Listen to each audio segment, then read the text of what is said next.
कभी यह इलाका बहती नदियों की वजह से हरा भरा था।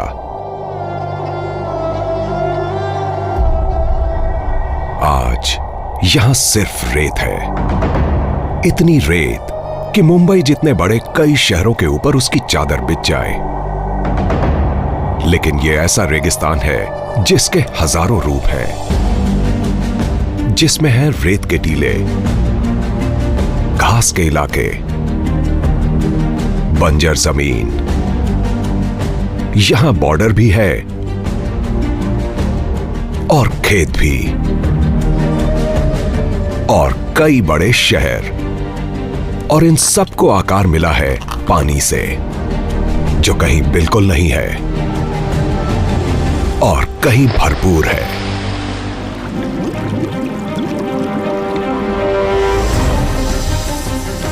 ऐसी जमीन जहां हर जीव, चाहे वो बड़ा हो या छोटा,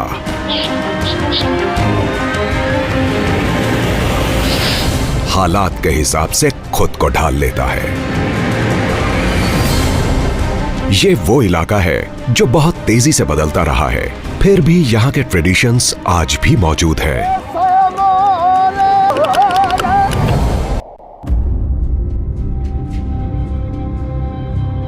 रात के वक्त स्पेस से इंडिया साफ नजर आता है। ऊंचाई से देखने पर लाखों चमचमाती हुई लाइट्स दिखाई देती हैं, लेकिन इंडिया के वेस्टर्न रीजन में कुछ डार्क पैचेस दिखते हैं।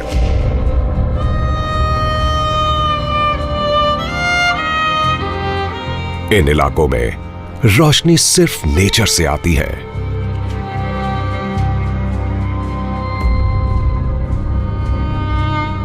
उगता सूरज इस इलाके पर रोशनी डालता है।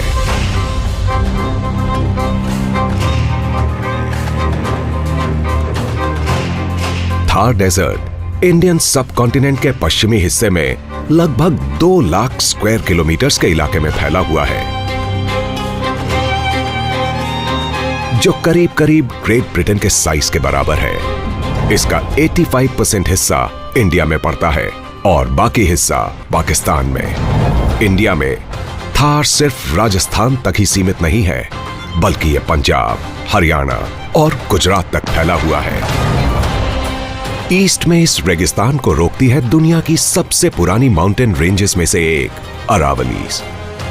साउथ में यह रन ऑफ कच्छ में जाकर खत्म होता है, जो दुनिया के सबसे बड़े सॉल्ट फ्लैट्स में से एक है। इस सूखे बंजर इलाके में जिंदा रहना बहुत मुश्किल है।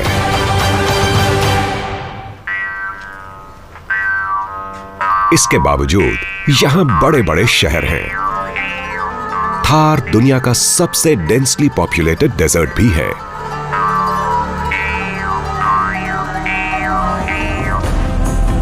पिछले 2000 से भी ज्यादा सालों से यह इलाका बहुत बड़े ट्रेड रूट नेटवर्क का हिस्सा है, जो इंडिया, वेस्ट एशिया, यूरोप और चाइना को जोड़ता है। इस रूट पर आने वाले शहरों को जीतने वाले वॉरलॉर्ड्स यहां के महाराजा बन गए। जोधपुर को थार का गेटवे कहा जाता है। गर्मी के शुरुआती दिनों में सुबह सुबह आने वाली सूरज की रोशनी इस ब्लू सिटी को और खूबसूरत बना देती है।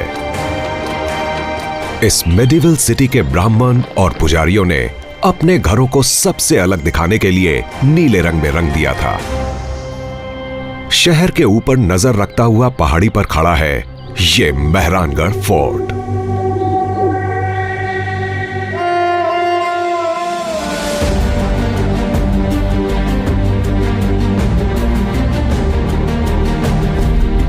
इस किले को मारवाड़ स्टेट के राठौर राजाओं के रहने के लिए बनाया गया था। यह दुनिया के सबसे शानदार किलों में से एक है।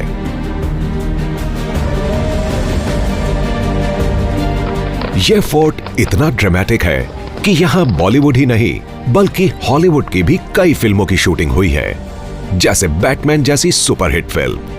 लेकिन मेहरानगढ़ हिल हमेशा से ऐसा नहीं था। साइंटिस्ट्स ने यह प्रूव किया है कि यह कभी बहुत बड़े वॉल्केनो का हिस्सा हुआ करता था, जिसके इरप्शन की वजह से सुपर हीटेड ऐश आसमान में बादलों की तरह छा गई और जब वो ऐश जमीन पर आई तो जमकर रॉक में बदल गई। इस इनक्रेडिबल इवेंट की याद में मेहरानगढ़ हिल को जियोलॉजिकल सर्वे ऑफ इंडिया ने नेशनल जियोलॉजिकल मॉन्यूमेंट घोषित किया है। लेकिन उस वोल्केनो इरप्शन के बाद भी काफी कुछ हुआ। अगर आप टाइम को करोड़ों साल पहले ले जाएंगे तो पता चलेगा कि इंडिया आज जहां मौजूद है उससे बहुत ज्यादा साउथ की तरफ हुआ करता था। पिछले करोड़ों सालों में यह लैंड नॉर्थ ईस्ट में यूरेशिया की तरफ खिसकी। जब इसका निचला हिस्सा यूरेशियन प्लेट के निचले हिस्से से टकराया तो वो ऊपर की तरफ उठा। फिर इस ऊपरी इलाके से नीचे की तरफ आती हुई नदियां उस इलाके में बहने लगी जिसे हम थार कहते हैं। लेकिन लैंड मैस अब भी ऊपर उठ रहा था। जो नदियां कभी वेस्टर्न राजस्थान से होकर बहती थीं, अब अपनी दिशा बदल रही थीं। पानी के बिना यह इलाका डेजर्ट में बदल गया। लेकिन बहुत से लोग इस मेहरानगढ़ हिल से जुड़ी हुई माइथोलॉजिकल स्टोरी पर विश्वास करते हैं। वो इसे भाकुर चिड़िया या चिड़ियों वाली पहाड़ी के नाम से बुलाते हैं। ऐसा माना जाता है कि एक महान संत यहां कभी मेडिटेट किया करते थे। उन्हें चिड़ियानाथ बाबा के नाम से जाना जाता था, यानी चिड़ियों वाले बाबा। लेकिन जोधपुर के पहले राजा ने अपना नया महल बनवाने के लिए इसी पहाड़ी को चुना। उन्होंने अपने सिपाहियों को भेजकर बाबा को वहां से जाने के लिए कहा। बाबा ने गुस्से में आकर राजा के सिपाहियों को श्राप दिया कि उनके राज्य में हमेशा पानी की कमी रहेगी। आज जोधपुर और उसके आसपास का इलाका थार डेजर्ट में आता है, जहां पानी की हमेशा कमी रहती है।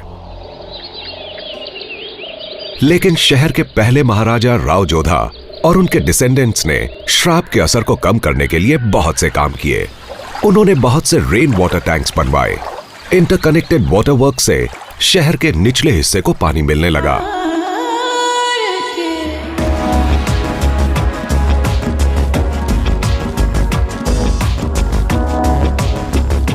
गर्मी के दिनों में बच्चे शहर की गलियों में दौड़ते हुए दिखते हैं। इनकी मंजिल है 16th सेंचुरी का बना हुआ स्टेप वेल, जिसे तुर्जी का झालरा कहा जाता है। लेकिन यह स्टेप वेल कई सालों तक नजरअंदाज किया जाता रहा, जिससे यह बर्बाद हो गया। हाल ही में इसे वहां के एक एंटरप्रेन्योर और होटेलियर की मदद से रिस्टोर किया गया है। जैसे जैसे हम मॉडर्न लाइफस्टाइल को अपनाते गए, वैसे वैसे पानी स्टोर करने के लिए बनाए गए सभी ट्रेडिशनल सिस्टम्स को भूलते गए, जिससे वो चीजें खत्म होती गईं। आज लोगों तक पाइप से पानी पहुंच रहा है, पर लोगों के लिए पानी की वैल्यू कुछ भी नहीं रही। जब हमने इसकी सफाई शुरू की तो ये पूरा स्टेप वेल पानी के अंदर था और लोग इसका यूज घर का कचरा फेंकने के लिए करने लगे थे। एक पूरी जनरेशन ने तो इसे देखा ही नहीं। तो जब हमने यहाँ की लोकल कम्युनिटी, खासकर यंगस्टर्स के साथ मिलकर इसका गंदा पानी बाहर निकाला और इसकी सफाई की, जिसमें यहाँ की गवर्नमेंट ने भी काफी सपोर्ट किया, तो हमारे सामने एक पूरी जनरेशन के लोग थे जो आर्किटेक्चर के इस ब्यूटीफुल पीस को देखकर काफी सरप्राइज थे। स्टेप वेल, जिसे बावड़ी भी कहते हैं, उसमें आसपास के इलाके का अंडरग्राउंड वाटर भरा रहता है। फिल्टर होकर आया हुआ पानी मीठा और पीने लायक होता है।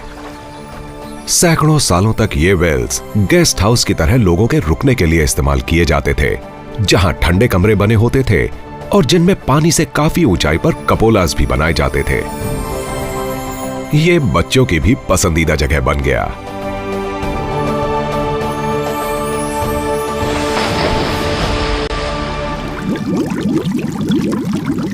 आज पानी की कोई कमी नहीं है और इसके साथ ही चिड़िया वाले बाबा के श्राप को भी भुला दिया गया है। मेहरानगढ़ फोर्ट में चिड़िया वाले बाबा की कहानी को अब सिर्फ चिड़ियों में ही देखा जा सकता है।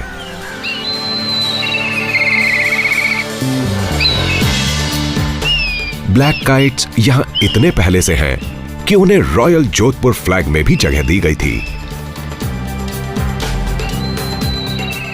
आज ये बर्ड्स यहां शिकार की तलाश में नहीं है, बल्कि उस आदमी की तलाश में है जो इनका दोस्त है। चिड़िया वाले बाबा भले ही कहानी का हिस्सा बन गए हो, लेकिन उनकी जगह आज लतीफ कुरैशी को मेहरानगढ़ के नए बर्डमैन के रूप में जाना जाता है।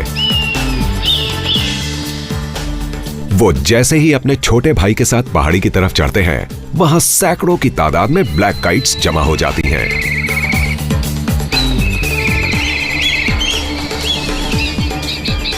ये इन शिकारी बर्ड्स के खाने का टाइम है।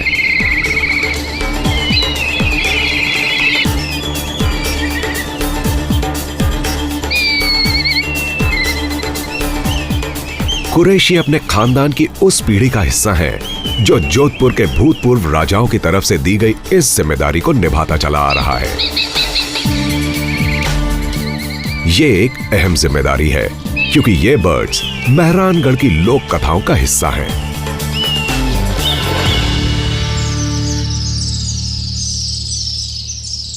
लेकिन मेहरानगढ़ में ब्लैक काइट्स के अलावा और भी बहुत सी बर्ड्स हैं।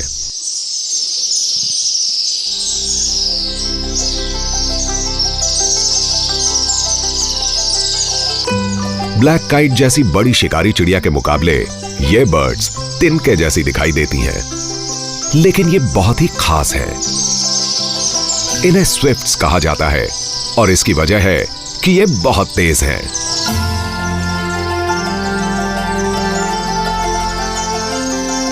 स्विफ्ट की कुछ स्पीशीज ऐसी हैं जिनके बारे में यह माना जाता है कि उनकी स्पीड 160 किलोमीटर पर आवर से भी ज्यादा होती है, यानी चीता से भी तेज। पेरेग्रीन फॉल्कन को आमतौर पर सबसे तेज चिड़िया माना जाता है और इन्हें इनकी मैक्सिमम स्पीड मिलती है डाइविंग के वक्त, जब इनकी स्पीड में ग्रेविटी भी जुड़ जाती है, जबकि स्विफ्ट्स को अपनी स्पीड मिलती है अपने विंग पावर से। ये देखने के लिए कि वो इतनी तेज कैसे उड़ती हैं, हमें इनको स्लो मोशन में देखना होगा।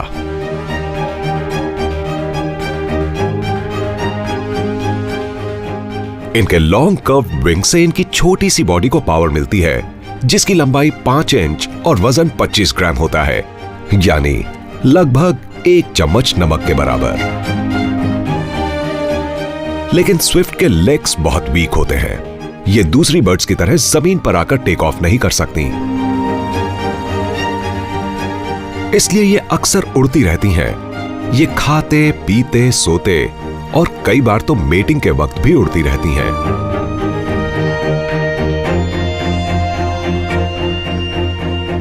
वो अपने घोंसलों में जाने के लिए ही नीचे आती हैं, जो उन्होंने किले के कपोलास के अंदर बनाए होते हैं। ये घोंसले दूसरी बर्ड्स के फेदर्स को सलाइवा से जोड़कर बनाए जाते हैं। जब बर्ड को खाने की तलाश में बाहर जाना होता है, तो वो घोंसले से निकलते ही फिर से उड़ने लगती है, क्योंकि स्विफ्ट के लिए अपना घोंसला तो एक टेम्परेरी एड्रेस है, उनका असली घर तो आसमान है।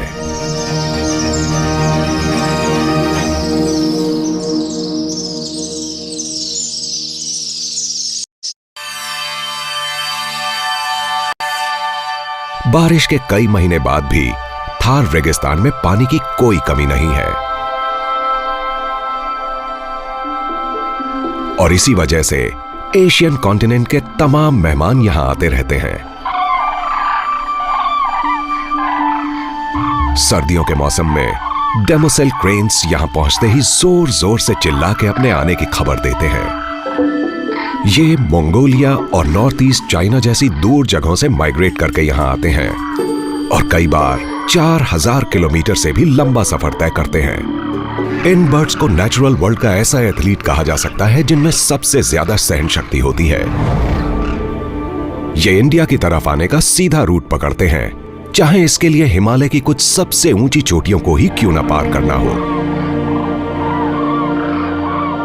इसके लिए इन्हें 26,000 फीट की ऊंचाई पर भी उड़ना पड़ता है, यानी माउंट एवरेस्ट से सिर्फ 3,000 फीट नीचे। इतने मुश्किल माइग्रेशन के लिए इन्हें काफी लंबे समय तक बिना कुछ खाए पिए रहना पड़ता है, यहां तक कि ये सो भी नहीं पाते। आज ये इस तालाब के किनारे जमा हुए हैं।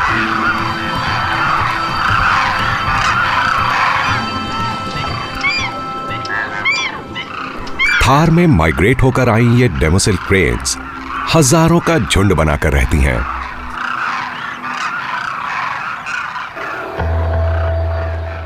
एक और विंटर माइग्रेंट स्टेप ईगल तालाब पर नजर रखे हुए है। आमतौर पर तो ये छोटी चिड़ियों का शिकार करते हैं, लेकिन इन्हें क्रेन्स पर भी अटैक करते हुए देखा गया है। लेकिन इस स्टेप ईगल का ये इरादा नहीं है।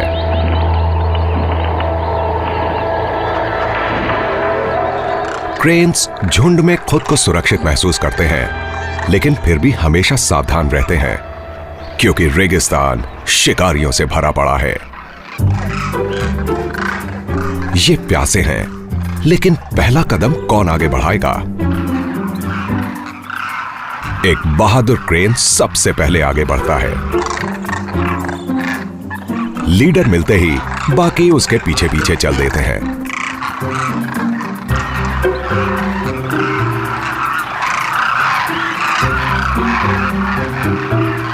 अगले कुछ महीनों के लिए ये पानी इनकी जिंदगी है।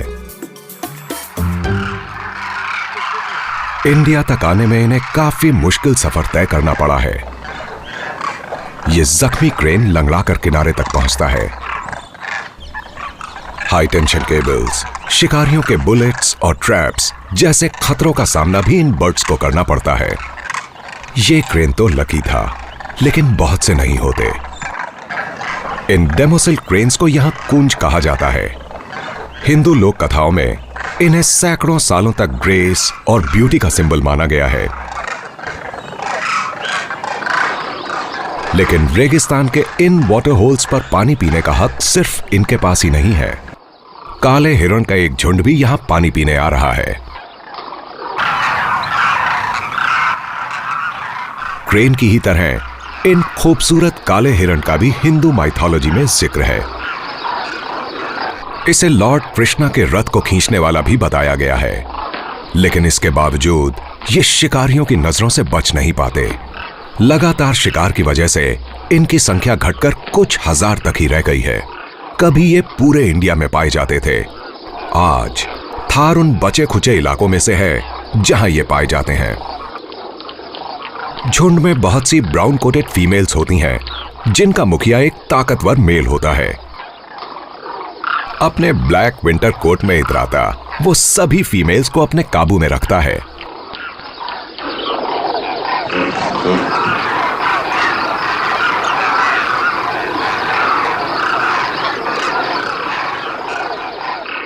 छोटे मेल्स थोड़ी दूरी बनाए रखते हैं।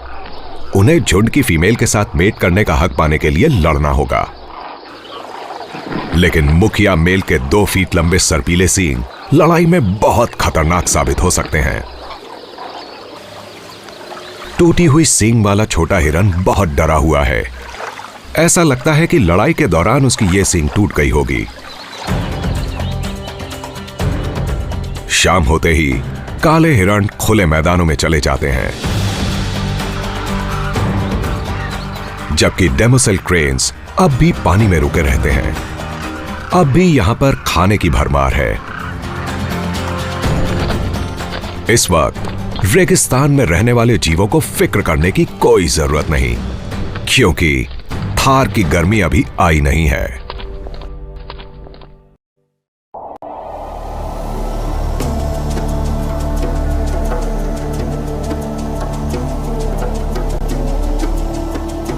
थार के रेगिस्तान में सर्दी से गर्मी का मौसम आते ज्यादा वक्त नहीं लगता।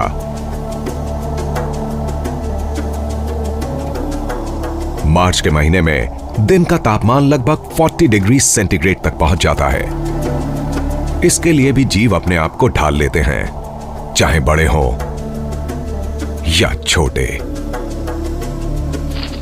डंग बीटल रेत पर अपने निशान छोड़ते हुए जाती है। इससे पहले कि रेत बहुत ज्यादा गर्म हो, यह अपना सफर पूरा कर लेगी। रोहिडा या डेजर्ट टीक ट्री फूलों से भरा पड़ा है, मानो गर्मी का उसके ऊपर कोई असर ही ना पड़ा हो। इसके फूल यहां रहने वाले बहुत से जीव जंतुओं के लिए फूड सोर्स हैं। दूसरे पेड़ों से भी जीवों को खाना मिलता है। करीब से देखने पर पता चलता है कि पत्तियों के बीच जिंदगी गुनगुना रही है। जहां इंसेक्ट्स होंगे, वहां शिकारी भी होंगे।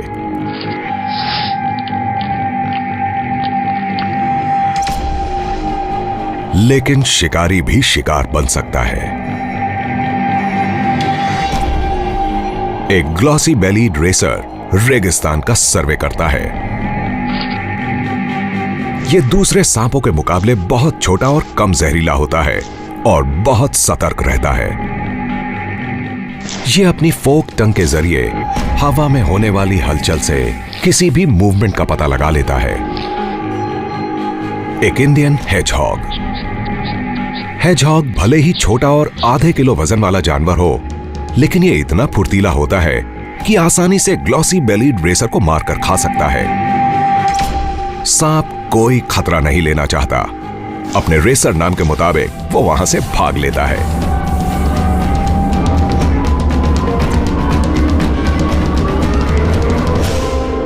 लेकिन इस इलाके में पाए जाने वाले एक दूसरे सांप की कहानी कुछ और ही है, जो थार के सबसे खतरनाक जानवरों में से एक है, saw scale wiper.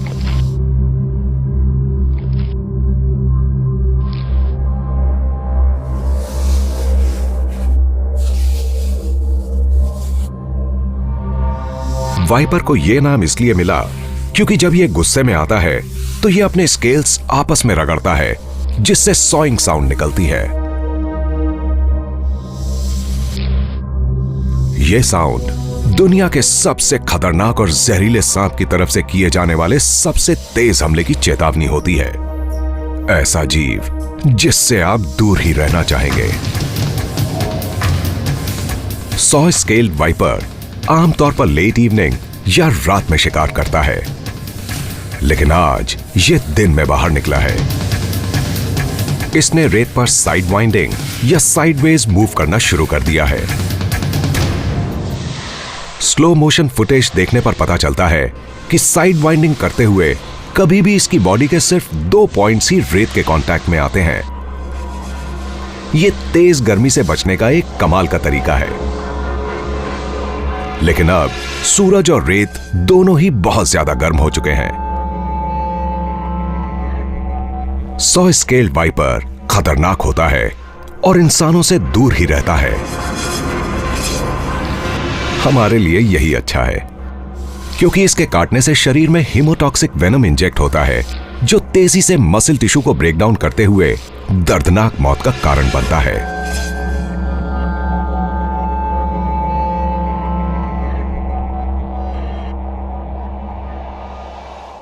Western Thar बहुत बड़ा इलाका है और ईस्ट के मुकाबले बहुत ज्यादा बंजर भी। आमतौर पर डेजर्ट उन इलाकों को कहा जाता है जहां साल भर में 10 इंच से भी कम बारिश होती है। लेकिन एरिडिटी यानी ड्राइनेस के हिसाब से भी डेजर्ट्स को कैटेगराइज किया गया है। दूसरे शब्दों में ये वो जगह होती हैं जहां इवेपोरेशन रेट बहुत हाई होता है। इतने कम वेजिटेशन वाले इलाके में जो भी थोड़ा बहुत पानी जमा होता है वो तेजी से सूख भी जाता है। लेकिन थार में हमेशा से ऐसा नहीं था। लगभग 10,000 साल पहले हिमालयास से निकलने वाली बड़ी बड़ी नदियां यहां से होकर गुजरती थीं। हिंदू शास्त्रों में बताया गया है कि सरस्वती नदी थार रेगिस्तान से होकर गुजरती थी। सरस्वती, इंडस और दूसरी नदियों के किनारे ही इंडस वैली सिविलाइजेशन के बड़े बड़े शहर बसे। लेकिन जैसे जैसे कॉन्टिनेंटल प्लेट धीरे धीरे ऊपर बढ़ती रही, ये नदियां या तो अपनी दिशा बदलती गईं या पूरी तरह से गायब हो गईं। और धीरे धीरे इंडस वैली सिविलाइजेशन के शहर भी वीरान होते गए। आज वेस्टर्न थार के इलाके में ही इंडिया पाकिस्तान का इंटरनेशनल बॉर्डर पड़ता है।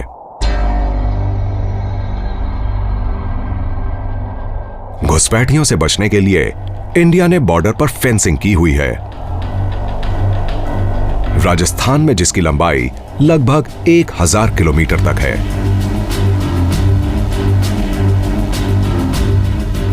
इसकी सुरक्षा उन महिलाओं और पुरुषों के हाथ में है जो बॉर्डर को गार्ड करने वाली दुनिया की सबसे बड़ी फोर्स में काम करते हैं, बॉर्डर सिक्योरिटी फोर्स, जो इंडिया की फर्स्ट लाइन ऑफ डिफेंस है। बीएसएफ के जवान बहुत ही मुश्किल कंडीशंस में काम करते हैं। गर्मी के आते ही यहां हालात और चैलेंजिंग हो जाते हैं और इन चैलेंजेस का सामना वो उन तरीकों से करते हैं जो पिछले हजारों सालों से नहीं बदले। दुनिया में सिर्फ बीएसएफ के पास ही कैमल माउंटेड कैवलरी रेजिमेंट है। ऊंट पर सवार इन सोल्जर्स के साथ शानदार हिस्ट्री जुड़ी हुई है, जिन्होंने अलाइड आर्मीज के साथ दोनों वर्ल्ड वॉर्स में हिस्सा लिया था। यह देखना अपने आप में कमाल है कि बीएसएफ बॉर्डर आउटपोस्ट्स में इन ऊंटों की जगह कितनी अहम है। लगभग 6 करोड़ साल से भी पहले ऊंटों के एंसेस्टर्स का साइज खरगोश के बराबर हुआ करता था। आज ये इवॉल्व होकर विशाल जानवर बन चुका है जो लगभग 8 फीट लंबा और 700 किलो वजनी हो सकता है। और इस एवोल्यूशन के दौरान इसमें इतने ज्यादा फिजियोलॉजिकल चेंजेस आए हैं कि ये एक्सट्रीम हीट में भी काफी लंबे समय तक बिना पानी के सरवाइव कर जाता है, जैसे इसे खासकर रेगिस्तान के लिए ही बनाया गया हो। कुछ ही मिनटों के अंदर ऊंट 200 लीटर से भी ज्यादा पानी पी सकता है।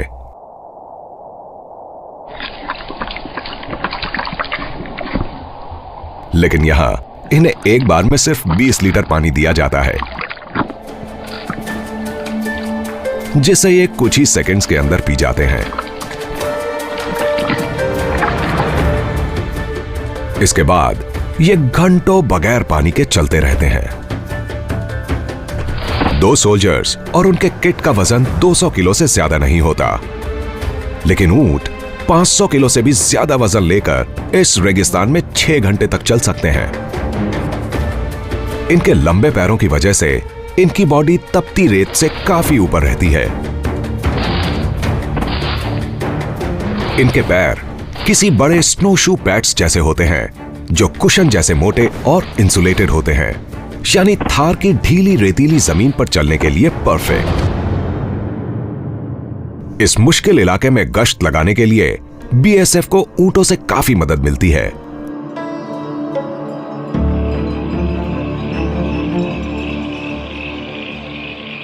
बॉर्डर की सुरक्षा दिन रात का काम है।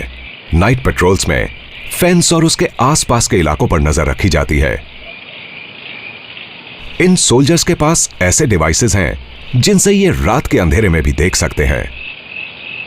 लेकिन आज रात कोई घुसपैठिया नहीं दिख रहा, सिर्फ थार रेगिस्तान के कुछ जानवरों की हलचल नजर आ रही है।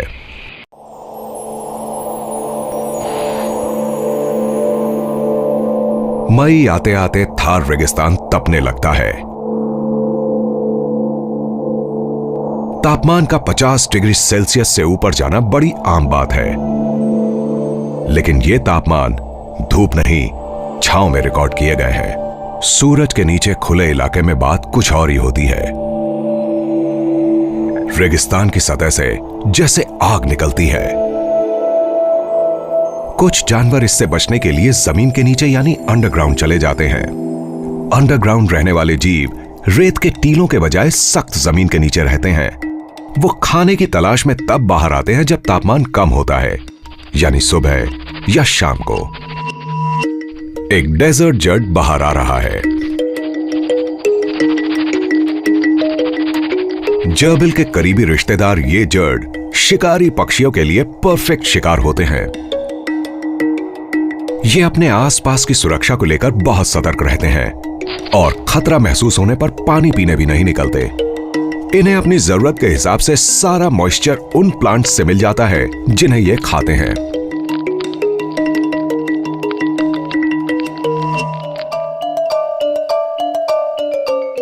लेकिन छोटा होने का यह मतलब नहीं कि ये क्यूरियस नहीं होते।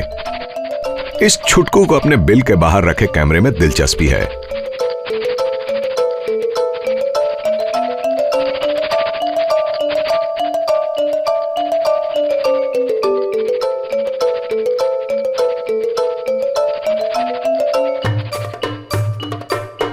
जल्दी से एक जांच पड़ताल। जाहिर है ये मॉडर्न टेक्नोलॉजी से इंप्रेस नहीं हुआ।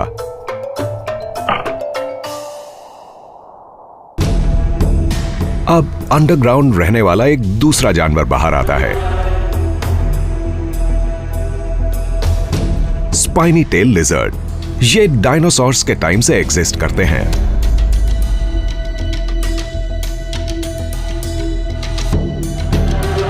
इस हर्बीवोरस रेप्टाइल को यह नाम इसके ब्लूइश ग्रे टेल की वजह से मिला है, जहां ये अपना ज्यादातर बॉडी फैट स्टोर करता है। लेकिन इस टेल की वजह से ही ये खत्म होते जा रहे हैं। इनका बेरहमी से शिकार किया जाता है। यहां रहने वालों को लगता है कि इसकी टेल से निकले हुए ऑयल में एफ्रोडिजियाकल प्रॉपर्टीज होती हैं। वेस्ट में और भी आगे बॉर्डर सिक्योरिटी फोर्स के जवान इंटरनेशनल बॉर्डर पर पेट्रोलिंग करते हैं और यहां भी ऊंट बीएसएफ का सबसे बड़ा साथी है। लेकिन साथ साथ 21st सेंचुरी की टेक्नोलॉजी भी चलती है, तेज, बहुत तेज।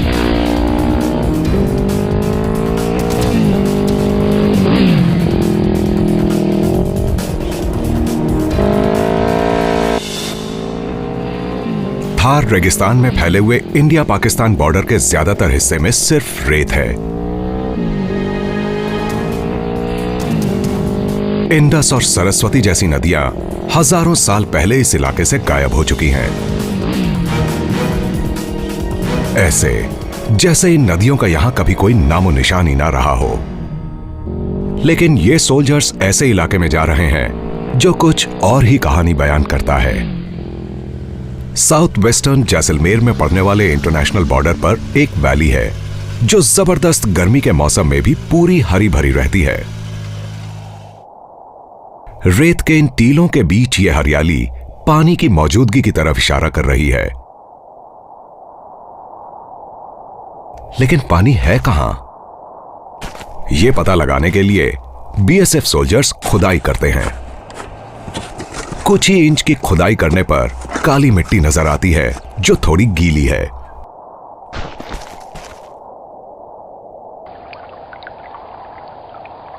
सिर्फ 2 फीट नीचे पानी मिल जाता है। थार के सबसे सूखे इलाके में होने के बावजूद इस वैली में पानी की भरमार है, और वो भी रेतीली सतह के ठीक नीचे। यहां के लोगों का मानना है कि यह गायब हो चुकी नदियों में से एक है, समय की रेत में दब चुकी नदी। कुछ ही दूर ईस्ट की तरफ जाने पर वो इलाका पड़ता है जो थोड़ा कम बंजर है, लेकिन वहां की जिंदगी भी बहुत ज्यादा मुश्किल है। रेगिस्तान की सतह मिनरल से इतनी हाईली कॉन्सेंट्रेटेड होती है कि वहां पेड़ों का उगना बहुत मुश्किल होता है। लेकिन मुश्किल हो या आसान, पेड़ अपने बढ़ने का रास्ता तलाश कर ही लेते हैं।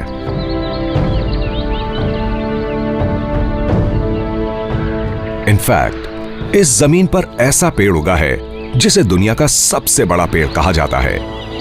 एनवायरनमेंटलिस्ट और नेचुरलिस्ट प्रदीप कृष्ण रेगिस्तान के इस पेड़ पर रिसर्च कर रहे हैं। रेगिस्तान सिर्फ पानी की कमी की वजह से रहने के लिए मुश्किल जगह नहीं है, बल्कि यहाँ कई जगह आयरन, सॉल्ट, पोटेशियम जैसे मिनरल्स इतने ज्यादा कॉन्सेंट्रेटेड हैं कि यहाँ रहना मुश्किल हो जाता है। इंद्रोख नाम का एक पेड़ है जो मिनरल्स की वजह से सख्त बन चुके इस इलाके में अपने बीज को पेड़ बनाने की जिद पर अड़ जाता है। वो जानता है कि कई जगह उसका पेड़ बनकर बाहर निकल पाना बहुत मुश्किल होगा, इसलिए वो अपने रनर्स को अंडरग्राउंड फैलाता है और जिस जगह जमीन की सतह थोड़ी कम सख्त होती है वहां से पेड़ बनकर बाहर निकल आता है, जिससे नए पेड़ उगते हैं जो दरअसल उसके ही एक्सटेंशंस होते हैं। इंद्रोक रेगिस्तान के ग्रेटेस्ट सर्वाइवर्स में से एक है। इसके रूट्स फैलकर खुद ब खुद इसके क्लोन्स तैयार कर देते हैं। ये अपने क्लोन से एक पूरा जंगल तैयार कर सकता है, लेकिन फिर भी रहता है एक ही पेड़। और आखिर में आपको मिलता है एक सुपर ऑर्गेनिज्म, एक जायंट ऑर्गेनिज्म।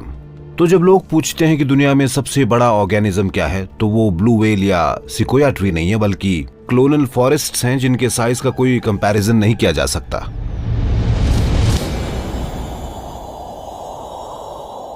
यहां के लोगों ने भी इस पेड़ की तरह मुश्किल हालात में रहने के लिए खुद को ढाल लिया है। थार के गांव रहने के लिए बहुत मुश्किल जगह हैं और गर्मियों में यह मुश्किल और बढ़ जाती है। लेकिन रेगिस्तान में रहने वाले सभी जीव खुद को इसके हिसाब से ढाल लेते हैं। पानी लाने के लिए औरतों को कई किलोमीटर दूर तक जाना पड़ता है, इसलिए पानी इनके लिए बहुत कीमती हो जाता है। ये लेडी खाने के बाद बर्तन धो रही है। यहां बर्तन धोने में पानी का बिल्कुल इस्तेमाल नहीं हो रहा है, क्योंकि यह काम रेत से किया जा रहा है। गांव का आर्किटेक्चर यहां की कंडीशंस के हिसाब से परफेक्ट है। Hard packed mud walls heat के लिए इंसुलेशन का काम करती हैं। यहां के रहन सहन में हजारों सालों से कोई खास बदलाव नहीं आया है, लेकिन पास के शहर में सब कुछ बहुत तेजी से बदल रहा है। थार के बीचों बीच पहाड़ी के ऊपर बना है जैसलमेर का किला। भाटी राजपूतों द्वारा बनाए गए जैसलमेर के किले को आर्किटेक्चरल मार्वेल कहा जाता है और इसे यूनेस्को की तरफ से वर्ल्ड हेरिटेज साइट का दर्जा दिया गया है। इसे 1156 एडी में बनाया गया था और ऐसी मुश्किल कंडीशंस में इसे बनाने के लिए कम से कम पानी और सीमेंट का इस्तेमाल किया गया था, और इसे बनाने में जो टेक्निक्स यूज हुई थी आज वो यूज नहीं हो सकती। इसके अंदर जाना इतिहास में जाने जैसा है। यहां के रेगिस्तान में मिलने वाले सैंडस्टोन से तैयार इस किले को गोल्डन फोर्ट कहा जाता है। उन दिनों इस इलाके में सिर्फ यही एक पत्थर मिलता था और इसके जो बड़े बड़े सिंगल पीसेस हुआ करते थे उन्हें ऊंटों की मदद से पहाड़ी के ऊपर ले जाया जाता था। ये सोचकर ही बहुत हैरानी होती है कि उस वक्त उन लोगों ने किस तरह से इस काम को पूरा किया होगा। ये दुनिया का एकमात्र ऐसा किला है जहां आज भी लोग रहते हैं। इसके अंदर बहुत से परिवार कई पीढ़ियों से यहां रहते आ रहे हैं। 1947 में आजादी के वक्त जैसलमेर की पॉपुलेशन 30,000 से भी कम थी, लेकिन आज 5 लाख से भी ज्यादा है। जनसंख्या में आए इस एक्सप्लोजन की वजह से किले पर भी असर पड़ा है, लेकिन बढ़ती आबादी को अगर एक तरफ रख दें तो एक चीज और है जिसमें पहले और आज के वक्त में बहुत बड़ा अंतर आया है, और वो है पानी।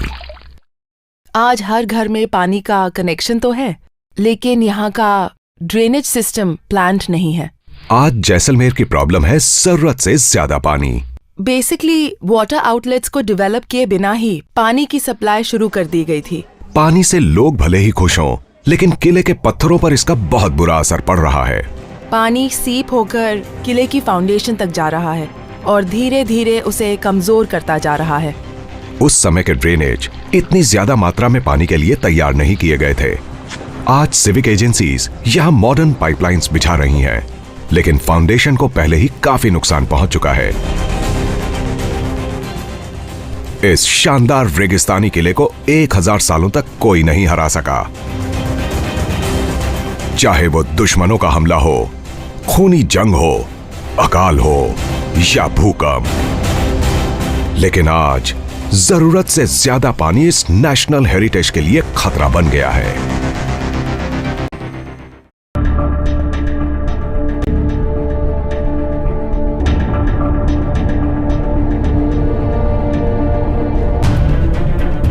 मिड जुलाई तक इंडिया के ज्यादातर हिस्से को मॉनसून की सालाना बारिश से राहत मिल चुकी होती है, लेकिन वेस्टर्न राजस्थान इतना लकी नहीं है।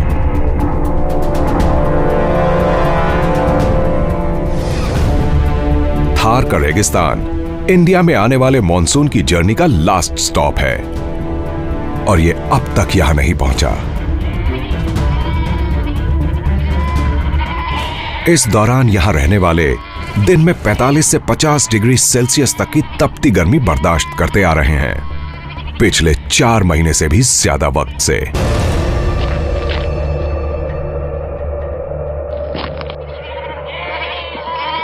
यहां के पालतू जानवरों को सिर्फ मैन मेड वाटर होल्स के जरिए ही पानी मिल पाता है। ब्लू चीक बी ईटर्स का एक ग्रुप अपनी बारी का इंतजार कर रहा है।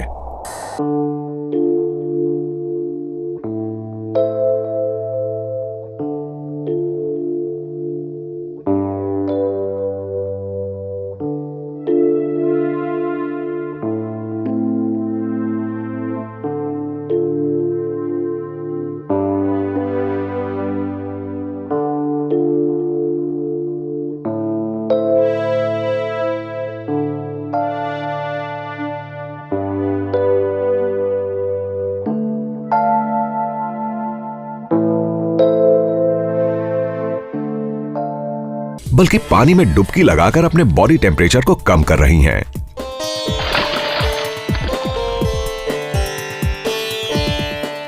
ये सबके लिए बहुत मुश्किल वक्त है और जुलाई का महीना खत्म होते होते यहां रहने वाले गर्मी से अपना ध्यान भटकाने के लिए मनोरंजन का सहारा लेते हैं। मंगनियार्स, जो यहां की एक फोक म्यूजिशियंस कम्युनिटी है, रेगिस्तान को बहुत करीब से पहचानते हैं। इनके गानों में इस इलाके की हिस्ट्री छुपी है, जिनमें यहां के राजाओं और योद्धाओं की बहादुरी के किस्से होते हैं। सैकड़ों सालों से ये थार के लोगों के लिए म्यूजिकल स्टोरी टेलर्स का काम करते आ रहे हैं। ये ग्रुप भले ही थार के रिमोटेस्ट विलेज में रहता हो, लेकिन ये है बहुत फेमस। इन्होंने दुनिया के कई देशों में अपने प्रोग्राम्स किए हैं और न्यूयॉर्क से टोक्यो तक अपनी गायकी की कला की वजह से ये दुनिया में इतनी जगह घूम चुके हैं जितना कि एक एवरेज ट्रैवलर भी नहीं घूमता।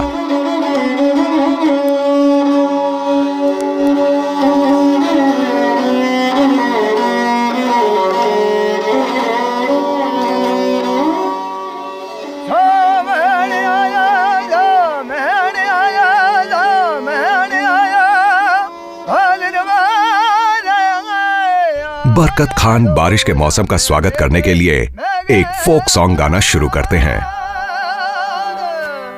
सोरठे सकल दीप की जाति बड़ी परिमाण, सोरठे सकल दीप की जाति बड़ी परिमाण, अणे दियो दियो। उनका भतीजा गाने को आगे बढ़ाता है। उसे गाने की ये कला अपने बड़ों से मिली है, जिसे वक्त आने पर वो अपनी अगली पीढ़ी को सिखाएगा। रतन कुंवर रे दिए आ हमें पानी रतन कुंवर।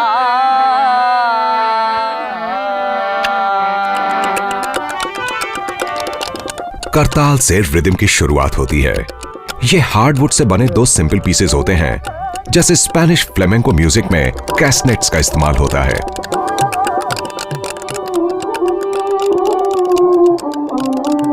इसका साथ देता है खमाइचा नाम का इंस्ट्रूमेंट, जो यहां पर्शिया और टर्की से पहुंचा है।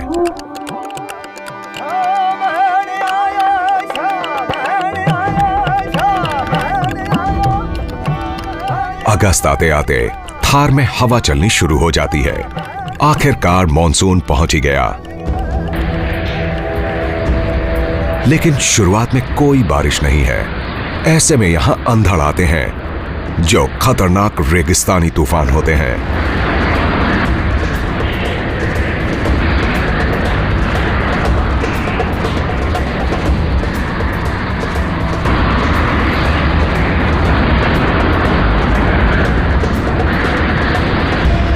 कई दिनों तक आने वाले रेतीले तूफानों के बाद नेचर का मिजाज ठंडा होता है।